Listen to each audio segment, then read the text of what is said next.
Hey, folks, as the fire alarm set us back a couple of minutes here, I wonder whether these fire alarm drills do more harm than good, to be quite honest. I know you're supposed to do it legally, but the boy who cried wolf, right? We've read the story, and at some point in time, I think you run the risk of people saying it's another fake alarm. But at least this was the start of the class. I'll tell you I think the most excruciating fire alarm for me was about maybe 10 years ago. Your quizzes are 30 minutes in person, and 24 minutes into the quiz, I'm not kidding, the fire alarm goes off. I'm torn. 6 more minutes, maybe I can let people stay in here, but then I've run the risk of mass homicide if we all go up in flames. So I had to let everybody go up. And I want you to think about, from a teaching perspective, what do you do about a quiz that ended 24 minutes in? Right, 30-minute quiz. You could say, well, you're 24 minutes, everybody got 24 minutes, I'll grade you based on that. But the problem then is there'll always be people who say, I do everything in the last 6 minutes. This is so unfair, right? You could throw the entire quiz out, but then you'll have people who say, I got it perfect in the first 24 minutes. So I'll tell you what I did. I graded the quiz and I gave everybody in the class the option before they saw their score on the quiz of you can either retake the quiz or you can stay with your score. That's a fair solution I could think of. So if you thought the last 6 minutes were your perfect time, you can retake the entire quiz. But if you thought, so fire alarms go off at the oddest times. Hopefully it will not happen in the middle of the next quiz that you will have. This is actually a good time to tell you that next week's class, remember Monday, we have no class. It's President's Day. I don't even know why we have the day off, to be quite honest, anymore. I think people go shopping. That's the only reason left for it. But we have no class. Next Wednesday's class is going to be a Zoom class. Why? Because I'm going back to California and I don't want to come back for it's one class. So it's all about me anyway. So Wednesday's class will be a Zoom class. The link is out there. I'll send you the link again. So you can sleep in, wake up at 10:25 and watch the class from your apartment, house, wherever you are. So that's, I just want to let you know that. I am assuming at this point, I'm going to stop asking you that question about have you picked a company? Even if you haven't, I'm going to act on the assumption that you have. You just forgot to enter it into the master list that you have out there. Incidentally, there's one thing about the master list I have to tell you. That master list you can get on only if you have a stern.nyu.edu address. It's not my doing. It's for, it's to keep because otherwise I'll have 3,000 people who are not in this class signing up on that master list. So, and there are a few of you who are not Stern students who don't have stern.nyu.edu in your email. When you enroll in a Stern class, you are given a stern.nyu.edu email. They just forget to let you know this. So if you're not been getting emails, you can't get on the Google master list. You cannot get onto Capital IQ. Usually the culprit is because you're trying with a Gmail account or nyu.edu account. Stern doesn't even allow nyu.edu emails. It's got to be stern.nyu.edu. So please make sure you find out your Stern email address if you don't know it, because you will need it not just for the emails, but to get Capital IQ and everything else. So let's assume you picked a company. I told you to find the top 17 investors. Do you guys know where the Bloomberg terminal is in this building? Somebody must know. Where is it? Second floor, right? I think it's fourth floor. And okay, so fourth floor of KMC. So I've completely lost touch with the Bloomberg terminals and whether they used to be in the basement in the computer room. I guess they're not there. So fourth floor KMC. Try to get on a Bloomberg terminal, if nothing else, to see what traders get so attached to. I don't know why they get attached to it, but they can't live without their Bloomberg terminal. But it's neat. It's neat because when you type in the name of your company and you find your company, and the reason that I'm separating the two is some companies you'll have to go through 20 listings before you find the one that actually has the information. You type in HDS, you'll get a page that looks like this. This is, of course, the Disney page in 2013. This morning, I went on the Bloomberg terminal and I typed out HDS. And the page looks very different.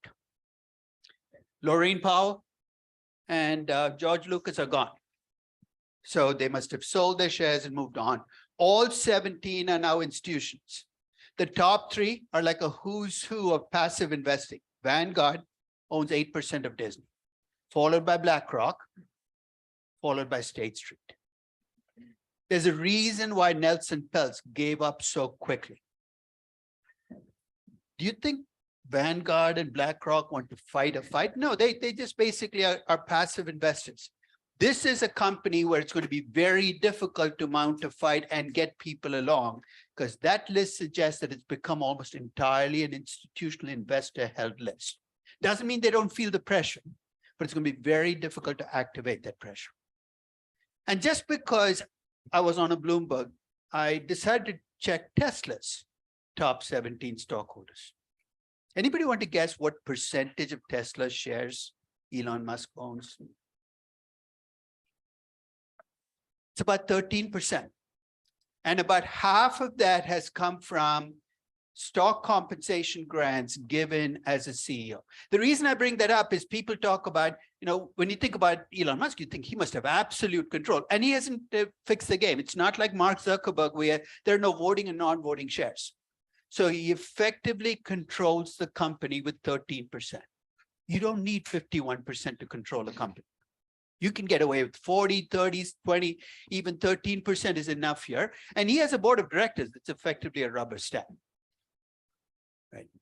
Can you imagine the Tesla board standing up to Elon Musk? I cannot. I mean, it's not exactly the kind of board that stood up to him. So it's just for your curiosity, if you think about a company and somebody says somebody's controlling the company, take a look at the shareholding, because it'll give you a sense of how they're creating the control. Now, of course, the reason we were looking at this top 17 shareholder list, actually, if you keep going on Bloomberg, it'll go first 17, second 7. You can keep looking for the rest of eternity. It'll give you the first 500 if you need be, but it's pointless. Is because we want to get a sense of who the marginal investor in the company is, right? Yes. You just finished the thought about how we control the company with 30%. I think just sheer personality, right? Can you imagine? And that's why if in fact the tide turns against, there was a brief moment, I remember where even longtime Tesla bulls like Ross Gerber and others were saying, hey, maybe he needs to think about not stepping aside, but having somebody else run Tesla. If there's enough, so in a sense, that's the danger here. He's run the company effectively because of, and if you're a founder CEO, often you're given that leeway. Mark Zuckerberg was given that leeway. He's used it up. But the problem there is he controls 57% of voting rights. He'd be under a lot more pressure now to step down if there were no voting and non-voting shares at Facebook. Okay? So when you look at this list, the question you're asking is who is the marginal investor? Let me remind you, the two things you need for a marginal investor is you need to own a lot of shares, you need to trade those shares. Laureen Powell is not the marginal investor in Disney in 2013. Why? Which condition does she not meet? She owns a lot of shares, but she's not a trader. If she's selling shares, it's because she wants lower a position and leave. And that's something to remember when you look at somebody who owns a large chunk of a company. Okay? So if you look at Oracle through its entire lifetime, who's been the leading shareholder of Oracle? Another household name if you track CEOs. Anybody know who's? Larry Ellison. He's owned about 25 or 26%. Your first reaction is he must be the marginal investor, but he's owned 25 to 26% pretty much through the entire life of Oracle. Owning a lot of shares doesn't make you the marginal investor. You need to trade those shares, which in a strange way means that an Elon Musk is dependent on institutional investors to push up the price, right? Because he's incapable of doing that other than with tweets saying, my stock price is too low, my stock price is too high. And with this following, maybe he can pull that off. You are, in a sense, dependent on those institutional investors and what they think about your company. So when you look at your company and you say, in my company, who is the marginal investor? Start with this page and look at two things. Look at the percentages of holding. So if I look at my companies, for instance, Disney, Deutsche Welle, Tata, and Baidu, of course, Bookscape is a privately owned company. You can see that institutional investors are 70. So if you look at Disney, Welle, and Baidu, they're about 70%. It's a no-brainer here. For those three companies, the marginal investor is an institutional investor. I don't need to name the investor because that name can shift. Today it can be Vanguard, tomorrow it can be BlackRock, the day after it can be some other institutional investor. But you can also look at the percentage of shares traded. And if you look at a company like Tata Motors, only 44% of the shares look like they're held by institutions. You're saying that looks low. You know that 80% of the trading in Tata Motors comes from those institutional investors? Because a big chunk of the holding is from family groups, the family group companies, and they can't trade because that's how they keep control.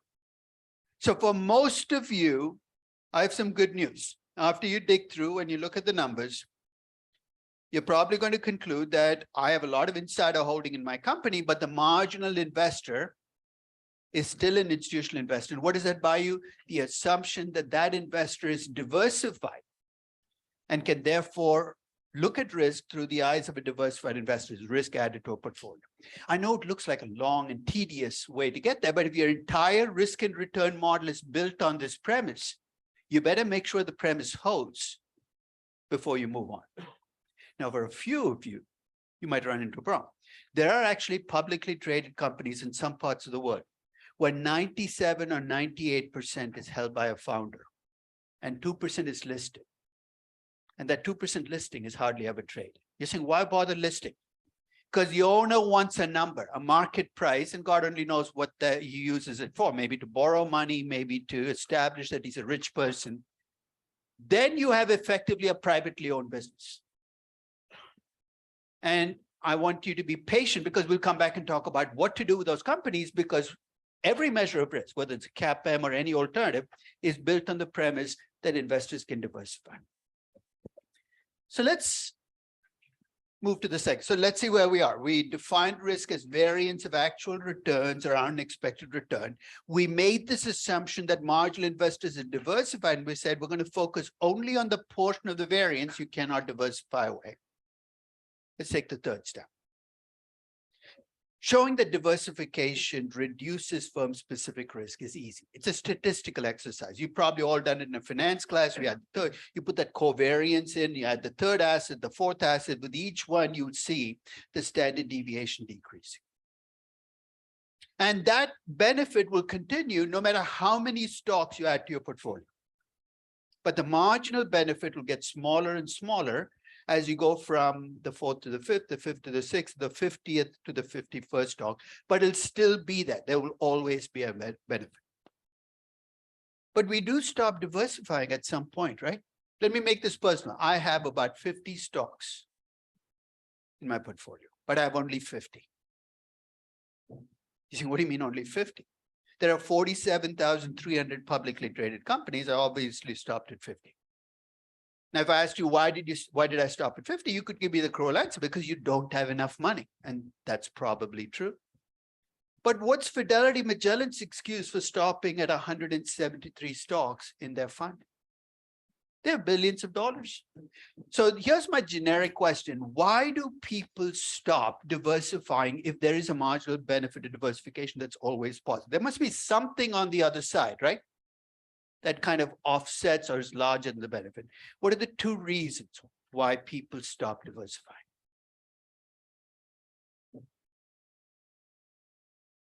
Time, as in to pick a stock, pick one randomly, right? Diversification doesn't need that. You need to close your eyes, pick a stock on the screen.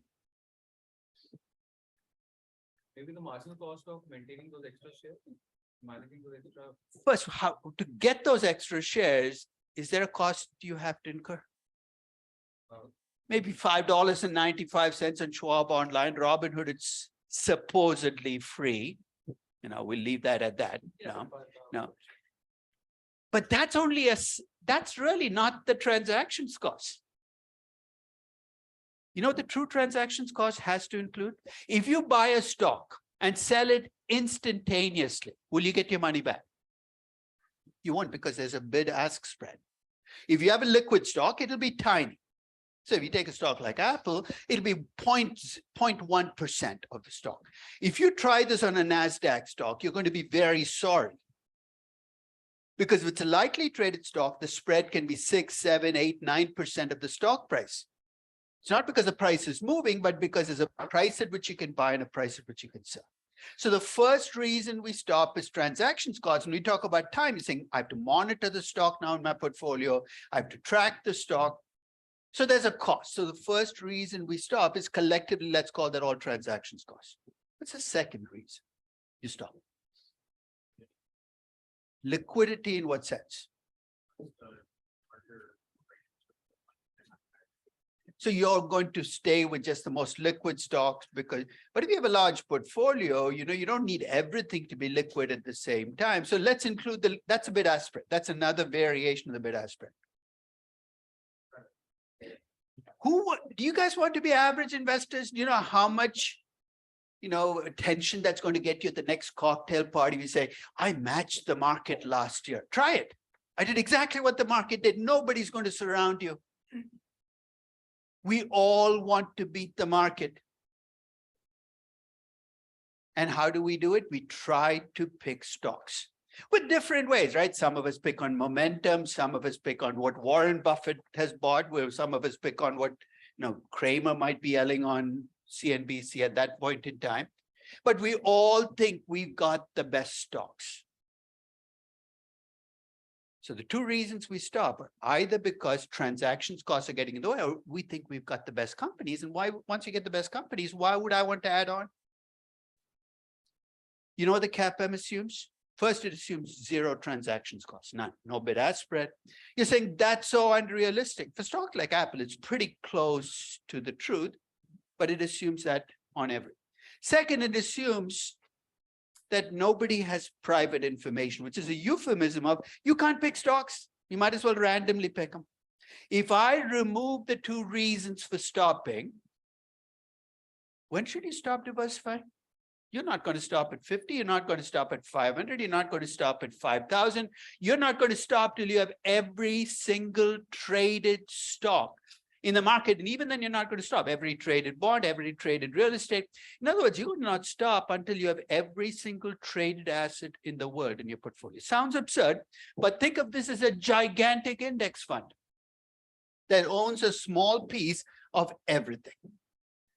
Sounds absurd, but that's exactly where you'll end up with no transactions cost and if you can't pick stocks. What should we call that gigantic index fund? It includes every single traded asset in the market. Or let's be creative and call it the market portfolio. That's what the market portfolio is, every single traded asset. And every one of us ends up owning that portfolio because there are no transactions costs and you can't pick stocks. So let's assume this was the entire market. Each of us lives in a CAPM world. So we've all ended up with the market portfolio, this gigantic index fund. How the heck do we differentiate across people then? Because some of us are more risk averse than others. So are you a risk averse person? So I'm going to pick a couple of you. Are you very risk? I want somebody who's very risk averse to be my one extreme. There's nothing wrong with being very risk averse. So you're not confessing to a sin of some sort. Anybody want to be my very risk averse person? So I'm going to make you the very risk averse person. I want you to be the average risk people. Right? And I want you to be the high risk people you want to take a lot of risk. Remember, you don't have much choice here, right? Because normally you say, I want to take a lot of risk. I'm going to buy the riskiest stocks, but no, everybody buys the same fund. So you know how we adjust for risk?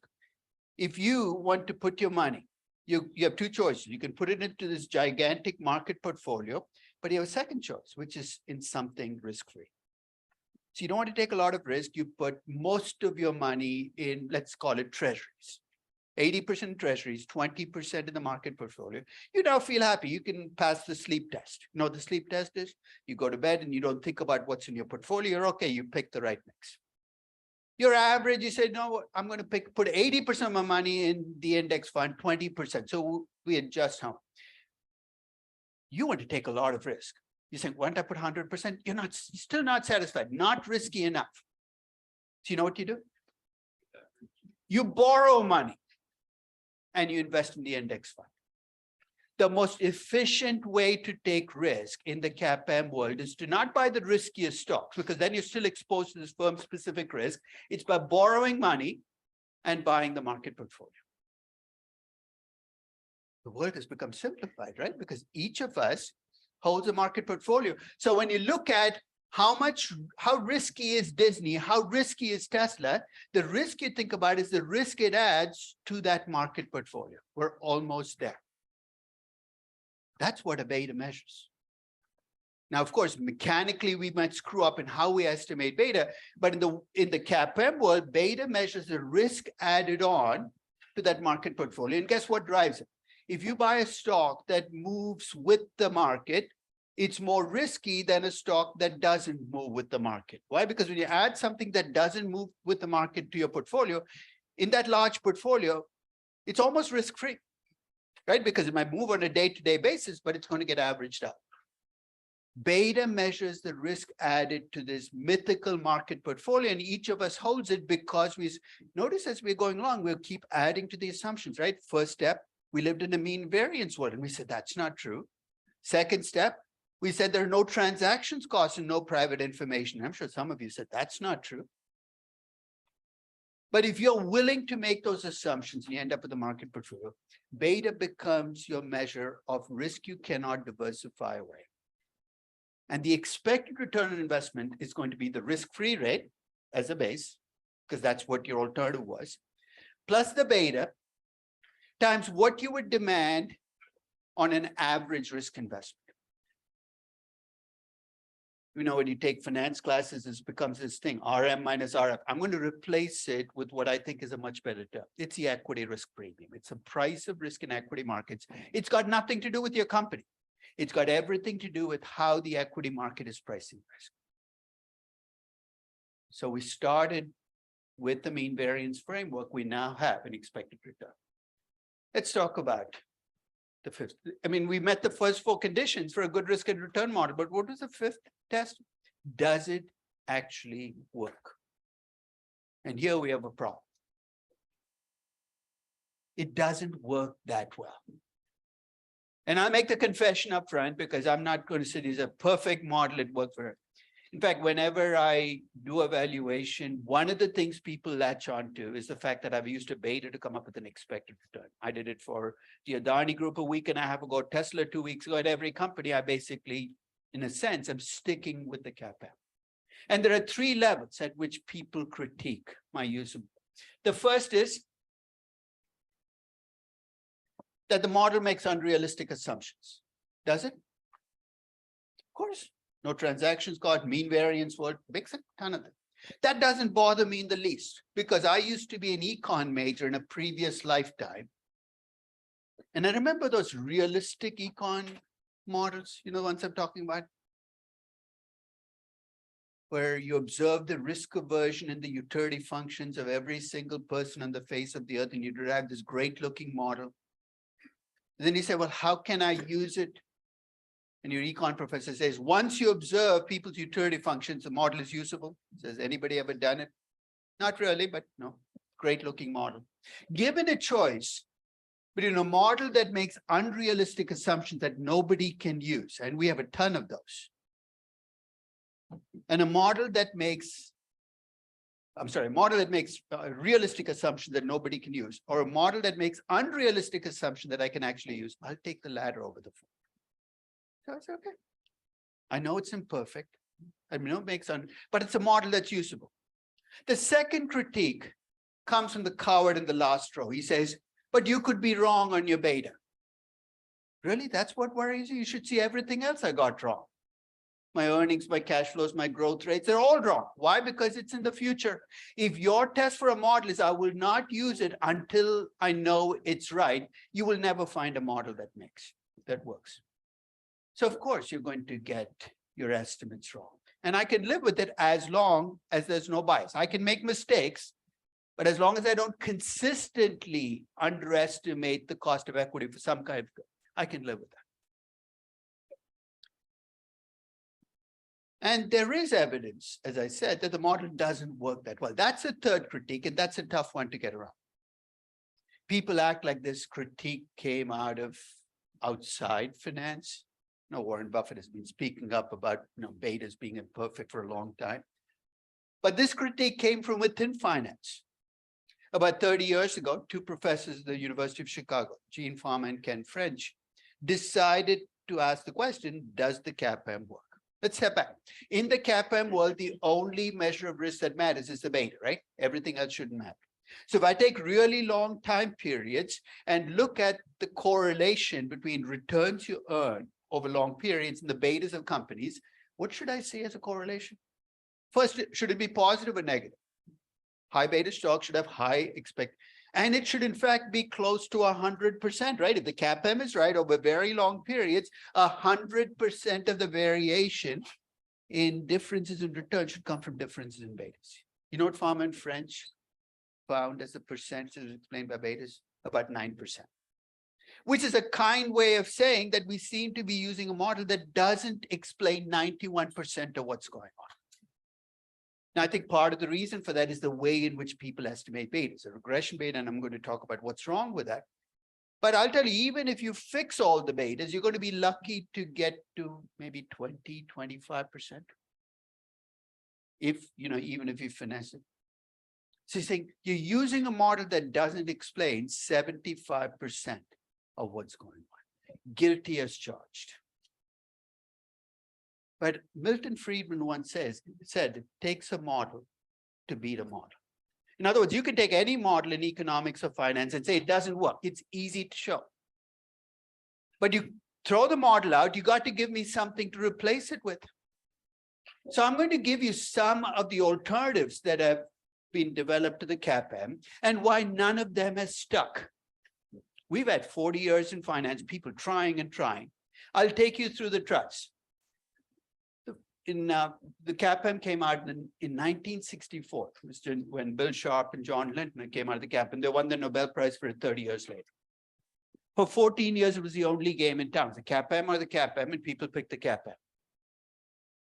In 1978, professor at Yale, Steve Ross, said, why are we putting all our weight and capturing all of the market risk you cannot do in one number? That's asking for a lot. Why don't we allow for multiple sources of market risk, right? You could have inflation and interest rates as separate forces and estimate a beta against each one.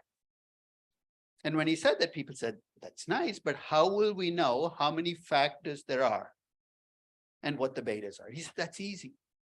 He said, give me a really powerful computer and returns on all stocks for the last 50 years, and I'll tell you how many market risk factors there are and what the beta is. And they did. In fact, they gave him access to a computer, past returns. And here's how we went about the exercise. What's the essence of market risk? Remember when we talked about the types of risk? It's risk that affects many or most companies at the same time, right? So you sent the computer on a search mission. He said, look through the data, looking for patterns, because if you see, 650 companies move together on 17 different occasions, something is causing them to move. Come back and tell me how many of those patterns you found and how sensitive my stock is to those patterns. It's called a factor analysis. It's a statistical tool, and it's completely statistical. He did it. And he came back with the arbitrage pricing model. The arbitrage pricing model replaces a single CAPM beta with multiple sources of market risk. Let's call them factors, and a beta against each one. This seems like a godsend, right? We no longer have to make the assumptions of CAPM. The model came out in 1978 and never quite stuck. And to show you why it didn't stick, I'm going to take you to 1980, and I'm going to try to sell you on using the arbitrage pricing model. So you're Pepsi, I'm your consultant. I said, this CAPM, it's old fashioned. We've come up with this new model called the arbitrage pricing model. We plug the numbers for your company into the model, and your cost of equity is 16%. And you're shocked because you've been using 12% so far. So why is it so high? So because you're very sensitive to the second factor. What's your question going to be? What the heck is the second factor? So I don't know, but be very careful when it's around. You see what happens, right? It's a factor analysis. This model has no economic preconception. It comes back and says, there are 5 factors driving stock prices, and here's what I'm going to call them: factor 1, factor 2, factor 3, factor 4, factor 5, beta against factor 1, beta against factor 2. It did its job, but you can see why nobody can use a model if you cannot tie it to something with at least some economic intuition. The arbitrage pricing model never stuck in practice. But what's the reason it didn't stick? Because when you asked me what factor 2 was, I couldn't give you a name, right? So what's the obvious fix then to the arbitrage pricing model? Go back through macroeconomic data, see if you can put names on each of the factors. And it's again an exercise in statistics. You take factor 1, you graph it out over time, and say that looks a lot like the level of interest rates. You take factor 2, you graph it out over time, and that looks like default spreads. It's a little more technically involved than that, but that's what you're doing statistically. 5 years and several $1 million of research money later, people had put names on the factors: interest rates, default spread. When you put names on the factors, you have what's called a multi-factor model. The original multi-factor models were macroeconomic factors because they were trying to stay true to the notion of risk being risk you cannot diversify away. So by the mid-80s, you actually had names in the factors. You had multi-factor models. You're saying this should have done the trick. People tried to sell these models, but they had a core problem, which is these factors were fit by looking backwards. So in 1981, if I went to Pepsi and said, look, guys, I know you didn't like the arbitrage pricing model that I gave you. We've come up with a multi-factor model and your cost of equity is 15%. So why is it so high? It's because you're really sensitive to the second factor. And now I'm ready for your question. In fact, if you don't ask me the question, I'll ask it myself. What's factor 2? It's oil prices. You say, what? We don't use oil at Pepsi. It might taste like we do. But you see why oil prices shot up, right? How did the people fit the factors? They looked at the most recent data. The 1970s was a decade when oil prices was a big factor driving stock prices. The model did its job of backfitting the data. But the problem is by the time you got to 81, oil prices were no longer driving stocks. Multi-factor models are great for explaining the past, but as predictors, they fail because the factors keep shifting on you.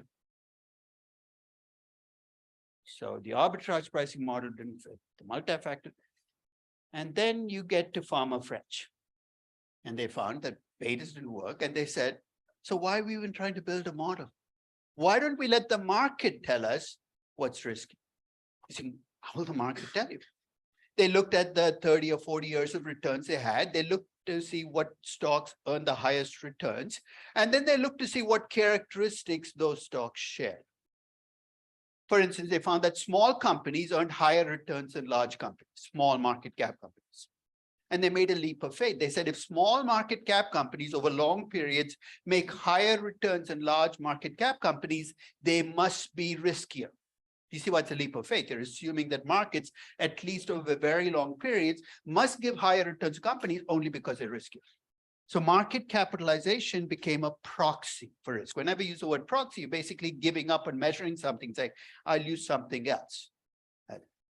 They found that stocks that traded at low price to book ratios, market value is much lower than book value, had higher returns than stocks that traded at high price to book ratios. Again, they made no judgment. They said that must mean low price to book stocks are riskier than high price to book stocks. In fact, they built an equation of if you tell me what your market cap is and what your price to book ratio is, given how stocks have earned returns, I can tell you what you need, what you will demand as a hurdle rate. So guess what? If you're a small company with a low price to book ratio, you're doomed. I'm going to give you a high cost of equity. You can complain about how stable your business is. I don't care. Those are called proxy models. They, Farmer French put out the first ones. And then since then, as data has become more abundant, factors keep getting added. It's become, I think, the greatest scam in return history because you have lots of data. You're going to find factors to throw in. Who won the Super Bowl last year? Let's put that in there. Maybe it makes a difference. Statistically, all kinds of things could make a difference. I know it's gone crazy, but that's the the third alternative. And you can already see why, again, it's useful as a way of explaining your actual returns. Maybe you can use it in portfolio management to judge. In fact, that's exactly how portfolio managers get judged now. Is you're a small cap portfolio manager who buys low price to book stocks. Low price to book are called value stocks. And there's an index that's used to compare you. Effectively, you're taking the proxy model. You're saying, I'm not using the CAPM, not the arbitrage pricing model, not the multi-factor model. I'm going to go with the proxy model. So at this stage, you're saying, which one should you use? I'm going to stick with the CAPM, and I'll give you a reason why I stick with the CAPM. I'm going to tell you a story about two men, and this has to be men because they're going to do something incredibly stupid. And they go up into the wilderness on a camping trip in the middle of winter. So that's the stupid part. But this is their, make connections with nature moment, and they're sitting around a campfire when they hear the sound of this crazed grizzly coming at them through the forest. I've been told that grizzlies don't get crazed, but hang in there. Some crazed animal is coming at them. So one of the campers gets ready to run. He starts jogging in place. The other guy says, "What are you doing?" He says, "I'm going to run." The guy's doing nothing. Says, "Don't be crazy. Grizzlies run 50, 60 miles an hour. You can't outrun a grizzly." You know what the response of the guy who's warming up is? "I don't have to outrun the grizzly. All I have to do is outrun you." Think about that. When people talk about the CAPM as, this is a terrible model, it doesn't have to outrun the grizzly. It just has to outrun the next best model. And guess what? They're all crappy models. And give it a choice between two crappy models, one which requires that you estimate 5 betas and one that requires that you estimate 1 beta. It seems to me a no-brainer that I'm going to go with less work, because why put in all that extra work? And there's a reason there's going to be a cap on what you can explain. You're never going to get 100% R squared. You know why? There are 60 million people walking around thinking Elvis is still alive. There's a lot of craziness in this world. If you think you can build a model that explains away that craziness, good luck with that.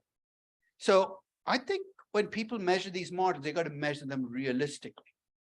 I think I can bring the correlation between what I do and the expected return, maybe to 25 to 30%. Then I'm going to let go and say, that's the best I can do. The rest is just noise that cuts in both directions.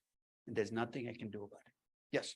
So in the multi-factor model, right? Yep. Like, are these factors always the same, or they change? That's exactly the problem. Not only do the factors change, like COVID would have become a factor in 2021. Why? Because your exposure to COVID drove returns. Hopefully, COVID will not be a factor for the rest of eternity, or we're all doomed.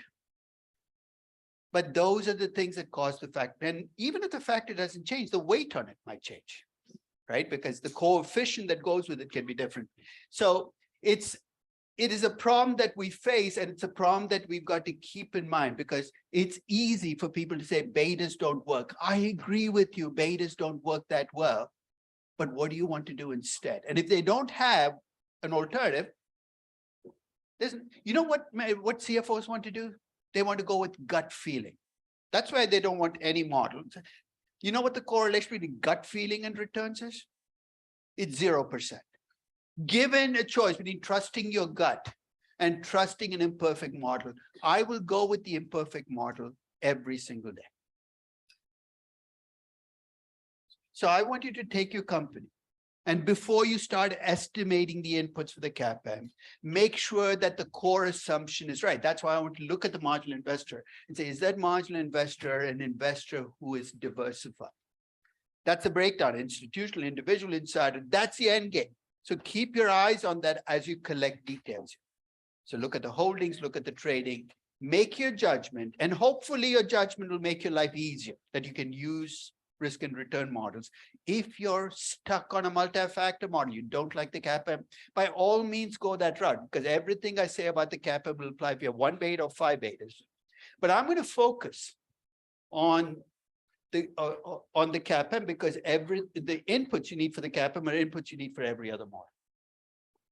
So let's look at using the CAPM, right? So we all learned the CAPM in finance. Risk-free rate was weighted times RM minus RF. It's amazing how many people have never actually applied the model in practice. Because to apply the model, you got to estimate 3 inputs. You need a risk-free rate. That should be easy, right? It used to be, but depending on the currency, it could be a little bit of a climb. You need an equity risk premium, that number in the brackets. Messy number, as you see, and you need a beta. So let's start with the simplest of those inputs. Let's start with the risk-free rate. I'm going to make I'll give you my definition of a risk-free rate, and then we'll go looking for something that fits. On a risk-free investment, you need to know exactly what you're going to make with certainty. Remember the example I gave you last session of a 1-year T-bill and a 1-year time horizon? So for something to be risk-free, the entity issuing the security can have no default risk, not even an iota. Already you can see why in some currencies you're going to struggle to even find a risk-free rate. And second, there can be no reinvestment risk. And I talked about this again, the example where I gave you a one-year time horizon, and I gave you a 10-year T-bond. But let's say you had a 10-year time horizon and a 1-year T-bill. A 1-year T-bill is not risk-free because at the end of the year, you'll have to invest again, and you don't know what the rates will look like a year from now. So you can have no default risk, no reinvestment risk. So I'm going to start with the purest definition of a risk-free rate. To give you a risk-free rate, then you first have to give me a time horizon, right? I can't give you a risk-free rate. So if you say I want a 1-year risk-free rate, I'm going to find a 1-year T-bill. I'm done. Assuming the US Treasury is default free. If you want a 2-year risk-free rate, you don't have 2-year T-bills, but you have 2-year T-bonds, and there's a little bit of a glitch in there, which makes them not quite risk-free. And what is that glitch? In a T-bill, you don't get coupons. You basically buy at a discount and just get the face value back. But in a T-bond, you actually get a coupon every 6 months. And what can you do with the coupon? You can reinvest it at rates you don't know. So if you truly want a risk-free rate for a 2-year time horizon, I have to find a 2-year 0 coupon bond. Not difficult to do, but basically you strip out the coupons and just the face value. And if you want a 3-year risk-free rate at 3, you can see what the nightmare this is going to be in practice, right? In a typical capital budgeting evaluation, you have cash flows in year 1, year 2, year 3.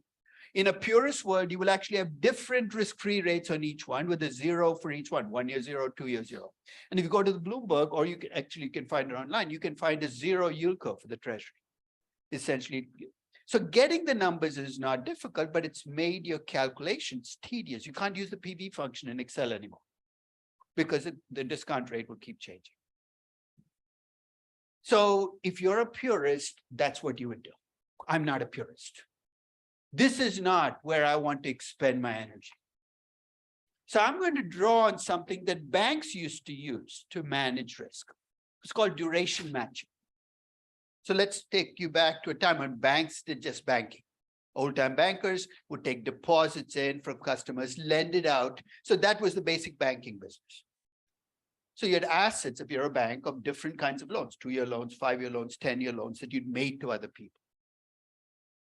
And duration matching, here's what you did. You tried to get the duration of your asset. So instead of matching each loan up with an asset of exactly the same duration, which is tedious, if you have hundreds of loans, they would take the weighted average duration of their assets and try to make the weighted average. So it's called duration matching. It's not perfect, but their response was, it gets 95% of the job done. We're okay with 95%. I'm going to draw on that premise when I do valuation or capital budget. You give me 10 years of cash flows, I can go the purest route and get a risk-free rate for each one. Or I can look at the duration of your cash flows. What is that going to depend on? How much cash flow you get in year 1. So if you get most of your cash flows towards the end, your duration is going to be 7 or 8 years, even though you have a 10. If most of your cash flows are upfront, it's going to be closer to 3 years. I'm going to find a risk-free rate that matches up to that duration. And I'll make your life infinitely easy in corporate finance. Almost everything we do in corporate finance is long-term. You should never be using a T-bill rate anywhere in corporate finance as a company. If you are, you have some very strange projects that you're taking. And because everything is long-term, you should be using a long-term default-free risk as your risk-free rate. We can talk about what is long-term, is it 10 or 30, but that's a question about, metrics rather than what we're trying to do. We should be using a long-term default-free rate. So with that in mind, let's go looking for risk-free rates in different currencies. How many of you have picked a US company? Okay. Do you have to do your analysis in US dollars? Not necessarily, but all the numbers are in dollars. It's convenient to stay with US dollars. If I asked you what a long-term default-free rate is in US dollars, what are you going to look for? 10-year. Why 10-year? Why not 30? Okay, so you'd use a 10-year and already we'll so why not 30? But you can see a long-term treasury rate, and then you're doing it. What do we say? No default risk implicitly, or hoping and praying that there's no default risk in the US Treasury. So when you're valuing a company in US dollars or doing analysis in US dollars, your risk-free rate is a long-term US Treasury rate, 10-year or 30-year. I'm not going to fight you on that. And that's built on the presumption that US Treasury will not default. So right now, what's that number look like? 3.6%, 3.5%. What was it a year ago? 1.5%. Can things change? Of course they can. Changed a lot last year. So when you pick a currency, you got to find a risk-free rate in that currency.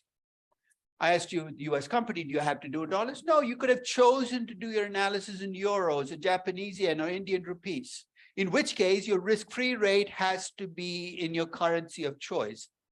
So when you value a Russian company in euros, you don't use a ruble risk-free rate, you use a euro risk-free rate. The notion of currency matching is critical in corporate finance, because if you mismatch, no, all bets are off.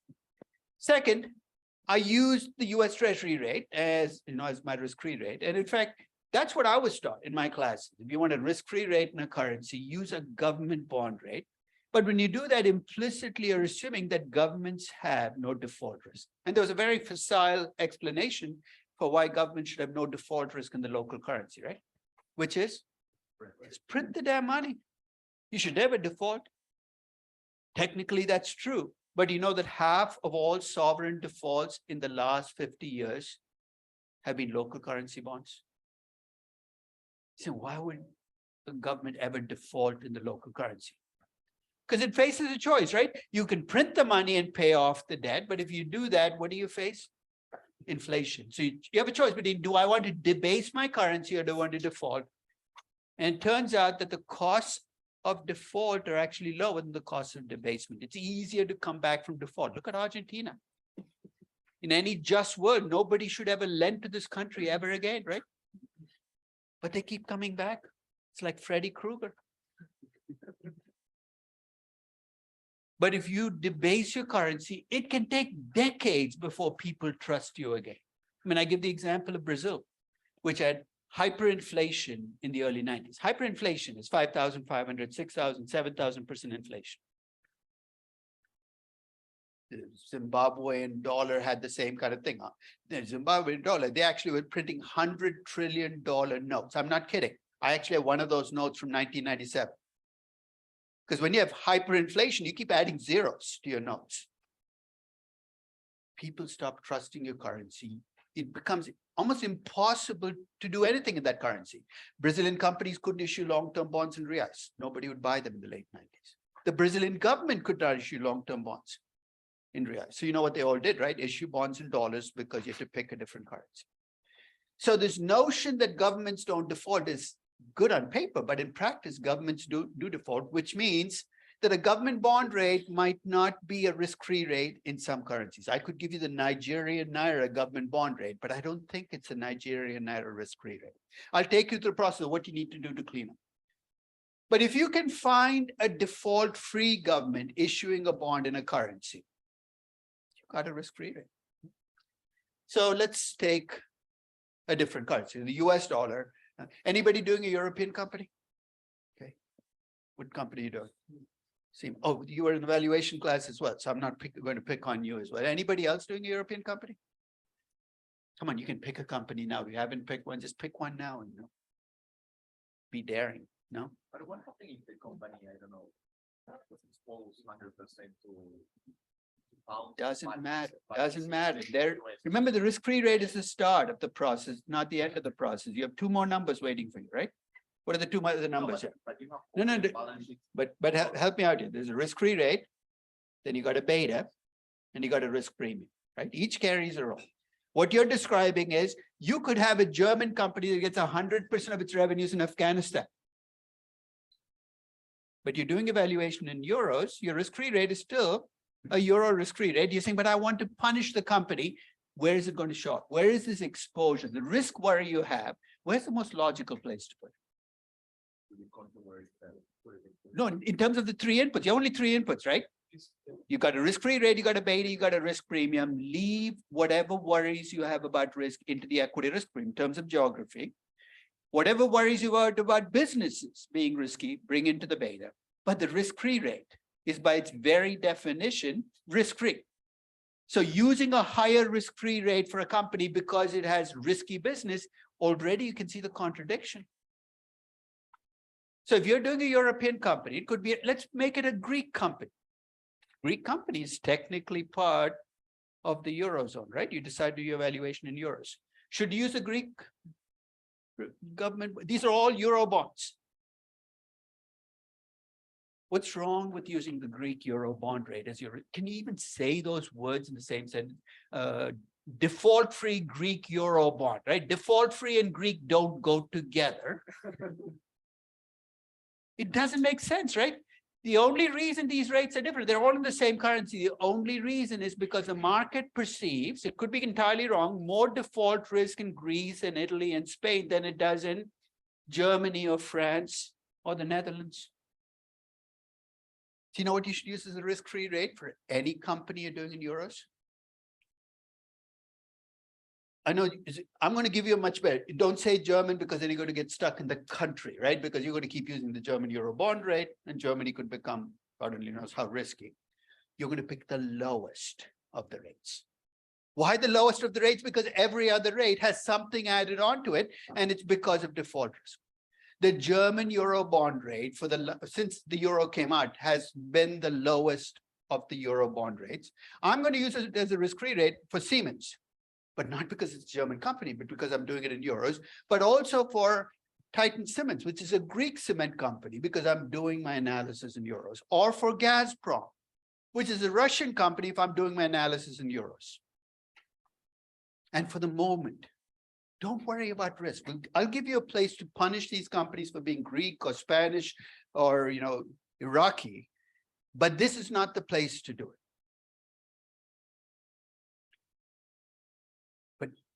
10 years from now, the lowest of the rates is the Portuguese government bond rate. Miracles can happen.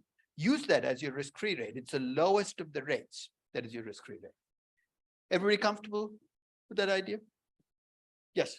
Can you use insurance? If the insurance is priced right, which it should be in this market, guess what you're going to get? The question that, what's your name? Was asked was, can we buy insurance? There's a market called the sovereign CDS market where you can buy insurance. You can buy a Greek bond, which might yield 7% by insurance. But with the insurance, if you earn more than the German euro bond rate, you've set up arbitrage, right? So why go the long way if you have a shortcut? In some countries, you have no choice but to look at the cost of that insurance and take it up, which is the pathway I'm going to adopt. But in the case of the euro, you don't have to do it. There is something risk-free there. You can use that rate. So when the government is default free, and that's a subjective judgment, right? Why did we decide that the US government and the German government were default free? Because that's the conventional wisdom, but I'll give you a much cleaner test, right? If you're AAA rated on Moody's and S&P, Moody's and S&P have sovereign ratings where they rate your local currency bonds. In theory, they're saying there's no default risk. Of course, they could be wrong in hindsight. So if you have a AAA rated entity issuing government bonds in a currency, just take it and run. It's not worth the fight.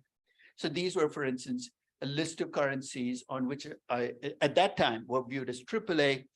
In fact, 3 of them are no longer AAA, or 2 of them. Japan is no longer AAA. The UK is no longer AAA. But at that time, they were AAA. I have risk-free rates in a bunch of different currencies.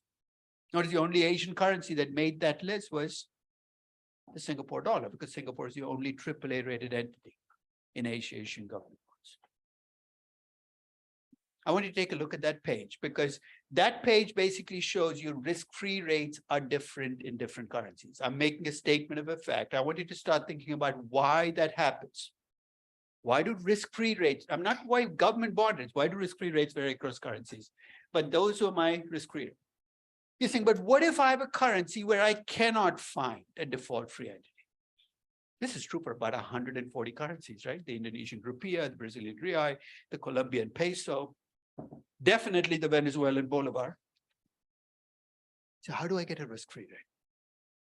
There are three choices. One is you can take, if you can find a local currency government bond in that currency, start with that. Notice the word I use, start with that, and clean up for default risk. So as an example, in November of 2013, the Indian 10-year government bond rate denominated in rupees was 8.82%. So it's a rupee bond, it's a 10-year bond, 8.82%. What am I worried about? That there might be some default risk in there, right? The Indian government had a rating of Baa3 in 2013. The typical default spread for a Baa3 rated country bond in 2013 was 2.25%.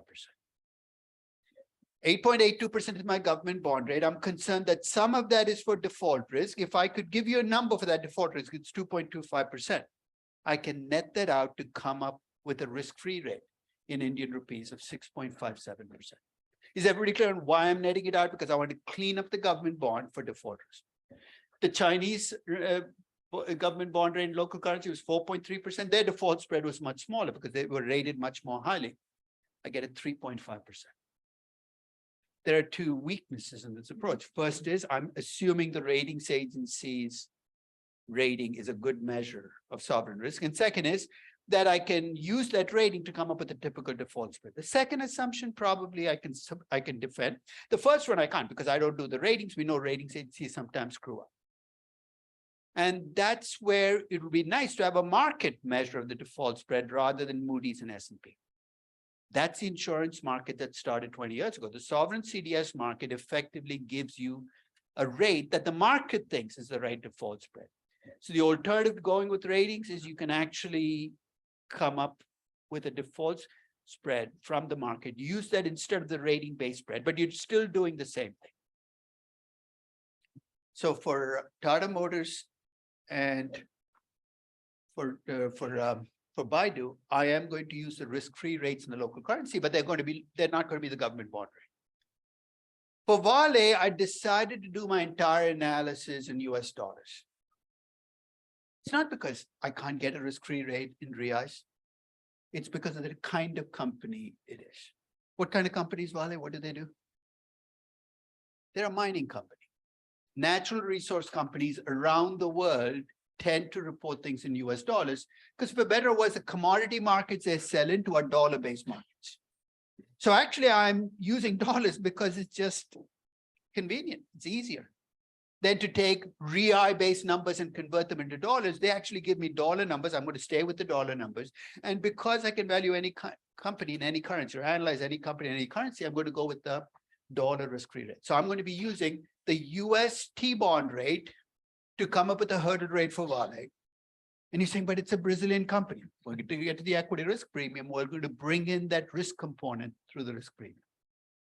There's a third choice. And for many Latin American analysts, this became the choice when they could not trust their own currencies and they felt using the US dollar was giving into imperialism at the financial analysis level. So I don't want to do that.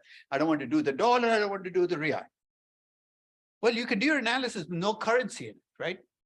What do currencies bring? They bring in inflation into the picture. They said, we're going to take inflation out. It's called real analysis. You do a real risk-free rate and you do your cash flows without inflation built in. And a good estimate of the real risk-free rate today is out there. 20 years ago, this wasn't there either. It's called the TIPS bond. It's the US inflation-protected treasury bond, where you guaranteed a real return. Right now, it's about 1.5%. So the way this works is if next year inflation is 6%, you bought this bond, you're going to get 1.5 plus 6%. So any of you believe that markets have lost their minds, that inflation is going to stay high for the next decade, next 10 years, just go buy a TIPS bond. You're going to get rich returns all the way through because they're going to pay you the 1.5% plus the inflation on top. So let's talk about this default spread, because clearly it's an ingredient in this process. Where am I going to get that?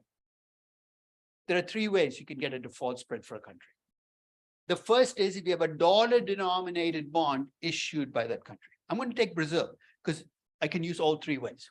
In 2013, the 10-year Brazilian dollar-denominated bond had a 4.25% rate. It's a period where people were feeling really good about Brazil in terms of risk. They felt they'd gone out, that they were on their pathway to becoming a developed market. 4.25% in US dollar terms. The T-bond rate that day was 2.75%. You subtract 2.75 from 4.25, there's a default spread from the government bond market. The second is, as I said, this insurance market called the sovereign CDS market. That market every day resets it. And in November of 2013, that market was giving an estimate of 2.5% for Brazil. Why is it different? Because markets make different judgments. They reflect whatever they see happening around. Sometimes they give a more updated value. So when Russia invaded Ukraine, the ratings agencies basically did nothing the next day because they take months to assess what this will do. But the sovereign CDS market the next day opened up with the sovereign CDS spread for Russia quadrupling and the sovereign CDS spread for Ukraine going through the roof because they reflect the world they're in. So the advantage of markets is they're updated. The disadvantage of markets is sometimes overreact. So you take your poison. Which one would you take? The nice stable ratings with the danger that you could be lagging real events, or you can go with the sovereign CDS. The third approach, you start with the rating for a country, and I have a lookup table that I update every year based on other countries with similar ratings which have traded sovereign CDS spreads or bonds. So you tell me a rating, I'd say this is what the default spread looks like right now. So it's not difficult to do, and there might come a time.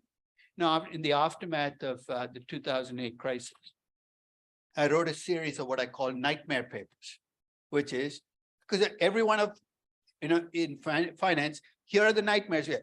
What if markets stop trading? So I wrote a part of what if liquidity completely dries up? And one of the papers I wrote, and still on my website somewhere, is what if nothing is risk-free? What if we wake up in a world there is no risk-free entity, right? And at least in the last quarter of 2008, that was a very real problem. There was nothing that was truly risk-free, no government. What if nothing is risk-free? You can still do valuation. That might be the last thing on your mind if nothing is risk-free. You just have to clean up every single. So what I did for India and China, you'd have to do with the US Treasury. So if there is actually concerns about default, there's a mechanism here. It's not that you have to give up, it's just a little more work. So the risk-free rates in different currencies in November of 2013, here's what they look like for the currencies for which I was able to find a 10-year government bond. It's way back in time. You're saying, it's a long time ago. Well, if you're wondering what how I'm constructing the graph, the height of the column is the government bond rate. You're saying, what's the purple part? That's a default spread that I'm cleaning up. So if you look at the Pakistani rupee, it was, the interest rate was about 15%, but a lot of it was for the default spread. I update this graph on my website twice every year. Why twice? I'm not a data service. I'm not going to be doing this every single day. So I'll show you how to do it. And if you want to update, it's very easy to do. At the start of 2023, here's what the update looks like. First, I have more currencies. There are far more currencies now with government bonds than there were 10 years ago. There's a government bond. The red portion is the default spread. I have a risk-free rate in 40 plus currencies, 42 currencies. The Zimbabwean kwacha has a risk-free rate of 16%. So basically, at the risk of stating the obvious, the risk-free rate, Zambian kwacha is the risk-free rate in Zambian kwacha is much higher than my risk-free rate in Kenyan shilling, which is higher than Polish law. So you can go down there and you can see risk-free rates vary across currencies. The fact. So here's my question. Why do risk-free rates vary cross currency? If you're in my valuation class, not fair jumping in because you already know the answer, but if you're not, why do risk-free rates, not government bond rates, why do risk-free rates vary across currencies? You got it. It's inflation. It can't be risk because I've cleaned up for risk. It's inflation. High inflation currencies have high risk-free rates. Low inflation currencies have low risk-free rates, and deflationary currencies can have what? Negative risk-free rates. So the question is, how the heck can risk-free rates turn negative? There's your answer. If you're in a deflationary currency in an economy with low or negative real growth, you can already see why negative risk-free rates are a sign of sickness, not a sign of health, right?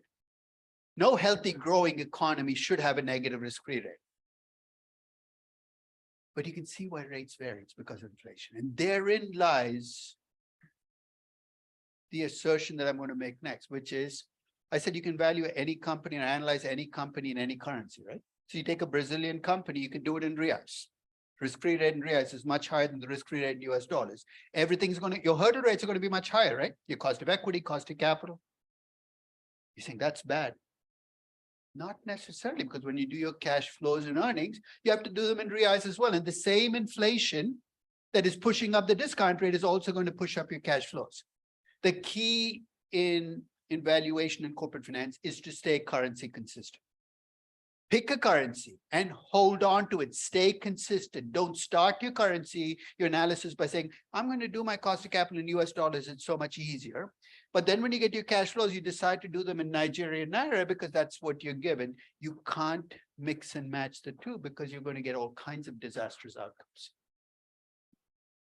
So I want you to start thinking about, and for those of you, the US companies, you're already heaving a sigh of relief. Thank God I picked the US company to do it. I would suggest, at least for your own comfort, that you at least try to get a risk-free rate in a different currency. Pick the Mexican peso. Stay close geographically if you need to. But if you really want a challenge, go pick a currency like the Vietnamese dong and say, I know nothing about the currency. It'll force you to think about what is it that causes risk-free rate. Any questions at all about risk-free rates? So hold on, currency matters only. Currencies can't make good, what I'm trying to say in a generic sense is you can't take a project and make it a good project just because you switch currencies. That would be the analogous to you going out there and say, I want it to be a cooler day. So here's what we do. You take your Fahrenheit and you say, I'm going to state my temperatures in Celsius. I feel colder already. It's absurd, right? But that's exactly what currencies do. They just switch everything to a different measurement mechanism, and you have to stay consistent. Yes. What happens when countries like that never issue bond or Okay, that's a good question. I've already given you the answer. What causes the question? The question was, what if you have a currency like the Egyptian pound, which doesn't have a 10-year government bond? I've already given you away. You can actually do it on your own. What did I say causes risk-free rates to be different? Difference in inflation. What if I gave you the US T-bond rate right now? It's a US dollar rate. It's about 3.5%. And I told you the inflation in the US is, let's say, expected to be 2.5%, but inflation in Egypt is expected to be 22.5%. What's your risk-free rate in Egyptian pounds going to be? Take the T-bond rate, add the differential inflation.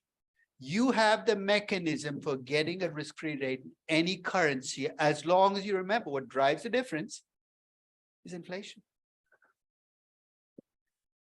I know it's late in the class, you want to go, but I want to get started at least in the discussion of equity risk premiums.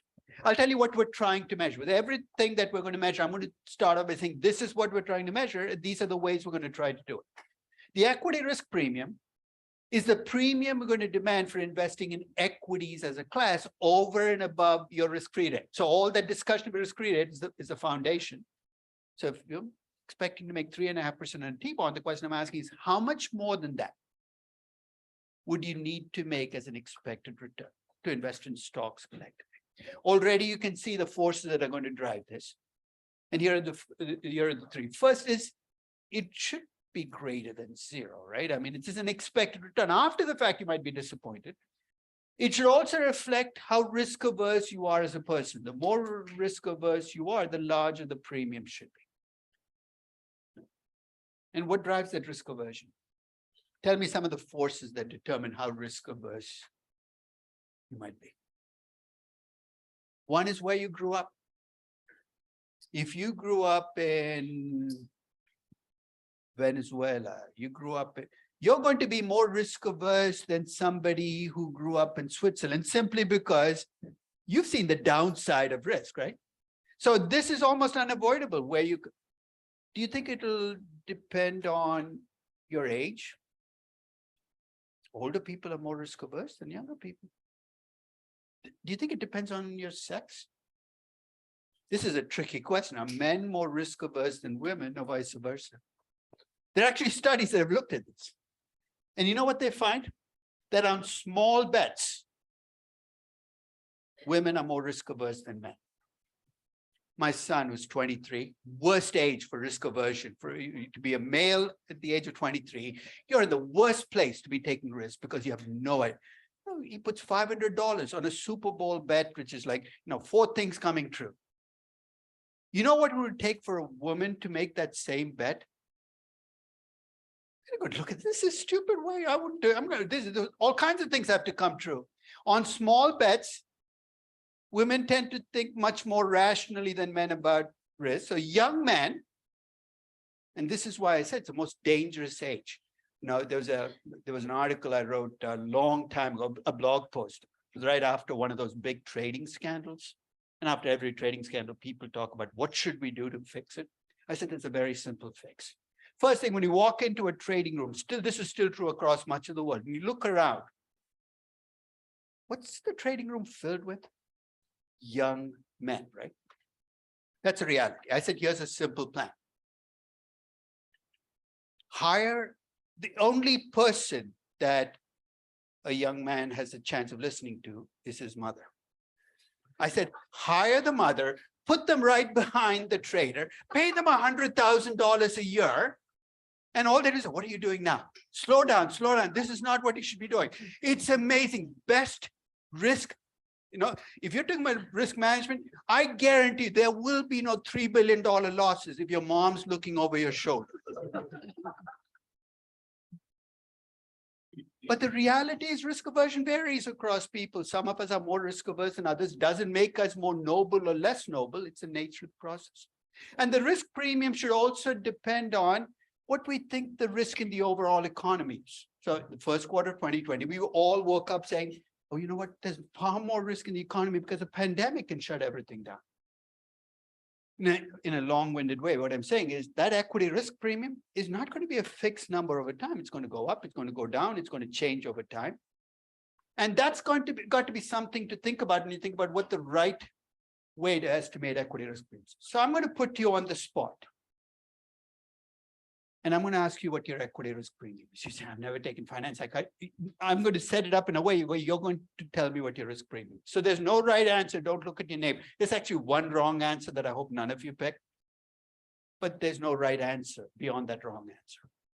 So ready? Here's what the setting is. You got all your money invested in something riskless right now, making 3% a year. I'm a salesperson. I work for the Vanguard 500 index fund. I want you to be very clear on what I'm offering you. I call you and say, I notice you've got all your money invested in the CD making 3%. So how do you know? I have my ways. This way you don't hang up on me and go back to dinner, right? He said, I have an offer for you. You can invest in our Vanguard 500 index fund. It's been around for 50 years, well-regarded fund. It'll take your money and put it into the S&P 500. So here's my question. You're making 3% guaranteed. How much of an expected return would you need to make the switch? So you ready? I'm going to go down. And as I said, there's one wrong answer that I hope none of you picks. How many of you would settle for less than 3%? If lots of you had put up your hands, I'd have said, let's cut this class short. There's really no redemption here for you, right? Because you made a choice that's so completely irrational. On an expected basis, nobody should pick that, right? From this point on, though, everything else is fair game. How many of you would pick 3 to 5%? Lost my slide for some reason. How many pick 3 to 5%? Nobody? Okay, 5 to 7. Most risk-averse people in the room or least risk-averse people in the room? They're the least risk-averse people. And here's how it'll play out. You will have more of your money invest in equity. So when I give you the pension fund choices you make, you're going, again, there are consequences. You're less risk-averse, nothing good or bad. You're going to be more into equities, jump quicker into risky things. So 5 to 7%, if you think about the midpoint, is going to be an equity risk premium of roughly 3%. Right? That's what 7 to 9. 9 to 11. More than 11? Only one hand went up. Least risk averse, most risk averse person in the room. You see, already you can see with if this were the entire market, you know, we're a pretty homogeneous group if you think about it. Outside of me, the rest of you are pretty homogeneous, about the same age, going after the same aspirations, the same program. Look at how much difference there is in risk premiums. But if this were your estimate, life would be easy because you estimate your equity, the equity risk premium for the market. I would take a weighted average of the numbers each of you gave. So the 3%, the 5%, the 7%, you're saying weighted by what? Not by how much enthusiasm you showed when you put up your hand, but by how much wealth you have. Let me be brutally honest. If you have no money, I don't care what your equity risk premium is. This is not a democracy. It's a dollar-weighted democracy. So what Warren Buffett thinks about the equity risk premium matters a great deal more than what everybody in this room, this building, perhaps the entire neighborhood thinks about equity risk premium, because that's what $30 billion brings to the table. So if I were in a world where I could do this, you could see me estimate the equity risk premium. So let me leave you with the final page, right? So let's say you're okay with this. I take a weighted average. Could it change tomorrow? In fact, let's assume, I'm not making a prediction, so don't go out and tweet something about Demodder and forecast market crash. But let's say this afternoon, the market does crash, drops 30%. You come back in tomorrow and ask you exactly the same question I asked you today. How much more than 3% would you need to make? I'll wager. For most of you, the number is going to be higher. For a few of you, it might actually be lower. What would be the rationale for that? If stocks were a good buy at 26,000, they should be even better. This is a classic contrarian. I tell people it's easy to be a contrarian on paper. Try doing it in practice. It's almost like you're frozen. You want to buy stocks, but you can't quite hit the button. So I wanted to think about that because next session we're going to talk about, which will be the Zoom session, we'll talk about different ways of estimating equity risk premiums. And we want something that's dynamic, forward-looking, and reflects the world we live in.